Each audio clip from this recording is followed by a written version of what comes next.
আপনারা 28 তারিখ সম্ভবত গত মাসের চাঁদাবাজদেরকে হাতে নাতে এখানে আপনারা শিক্ষা দিয়েছিলেন। আমরা সারা বাংলাদেশের অতিষ্ঠ নির্যাতিত মজলুম ব্যবসায়ীদেরকে আমরা বলি, কাওরান বাজারের মতো আপনাদেরকে রুখে দাঁড়াতে হবে। তবে আমরা কথা দিচ্ছি, এখন সরকারি প্রশাসন যন্ত্রের অবহেলা,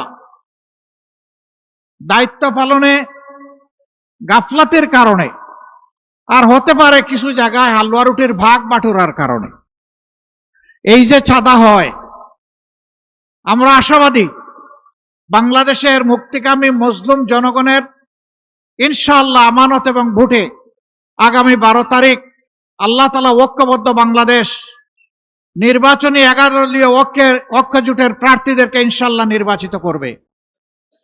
আমরা আশাবাদী 13 তারিখ থেকে বাংলাদেশের চিত্র পাল্টে যাবে ইনশাআল্লাহ। সে নির্বাচন সেই ফলাফল বার্তা দেবে যে এরা কোনো চাঁদাবাজি করে না এবং কোনো চাঁদাবাজি বরদাস্ত করবে না। সাথে সাথে 90 ভাগ চাঁদাবাজের হাত অবশ হয়ে যাবে। বাকি 10 ভাগ যারা থাকবে ওদেরকে বুঝাবো, বুঝ না মানলে যা করা দরকার তাই করা হবে ইনশাআল্লাহ। কারো মুখের দিকে তাকাবো না। চাঁদাবাজ কার বাবা, কার ভাই, কার সন্তান, চেহারা দেখে চাঁদাবাজের সাথে সেদিন আচরণ করা হবে না। সেই ক্ষেত্রে আমরা হব নির্দয়, নিষ্ঠুর, কঠোর, দেশের জনগণকে বাঁচানোর স্বার্থে, চাঁদার কবল থেকে মুক্ত করার স্বার্থে। মুসিবতে পড়েছি, আমি রাজনীতি করব, আমি চাঁদাবাজিও করব, কিন্তু আমাকে চাঁদাবাজ বলবেন না, এটা কোন কথা? তাইলে আপনি চাঁদাবাজি ছেড়ে দেন, আপনাকে কেউ চাঁদাবাজ বলবে না। আপনি যখন চাঁদাবাজি করবেন তখন এই কথা আপনাকে শুনতে হবে যে আপনি একজন চাঁদাবাজ। চাঁদাবাজির সাথে রাজনৈতিক সম্পর্ক কি? এটি তো দুর্বৃত্তপনা। রাজনীতি হচ্ছে নীতির রাজা, যা মানুষকে সম্মান দিবে, নিরাপত্তা দেবে, যা মানুষের হাতে কাজ তুলে দেবে। এই সাথে চাঁদাবাজের কি সম্পর্ক? কিন্তু আমরা জর্জরিত এর জ্বালায়। প্রিয় জনগণ, প্রিয় ব্যবসায়ী বন্ধুগণ, কথা দিচ্ছি, শুধু আইন শৃঙ্খলা বাহিনীর সদস্যদেরকে পাঠাবো না, এই চাঁদাবাজি বন্ধ করার জন্য আমরাও মাঠে নামবো ইনশাআল্লাহ।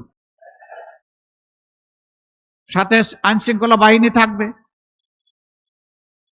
আমরা বিশ্বাস করি চাঁদাবাজি এবং দুর্নীতি বন্ধ করলে বাংলাদেশ জাম্প দিয়ে, লাফ দিয়ে সামনের দিকে এগিয়ে যাবে।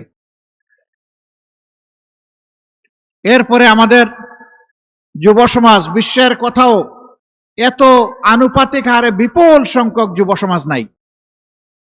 প্রত্যেকটি যুবক আমাদের দেশ গড়ার কারিগর, প্রত্যেকটি যুবতী আমাদের দেশ গড়ার কারিগর।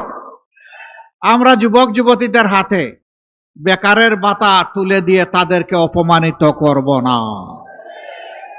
আমরা তাদের হাতগুলোকে দক্ষ কারিগরের হাত হিসাবে গড়ে তুলব। তারপরে ইনশাআল্লাহ তাদের হাতে দেশ গড়ার জন্য যে কাজ যার সাথে উপযুক্ত তার হাতে সেই কাজ উঠায় দেব ইনশাআল্লাহ।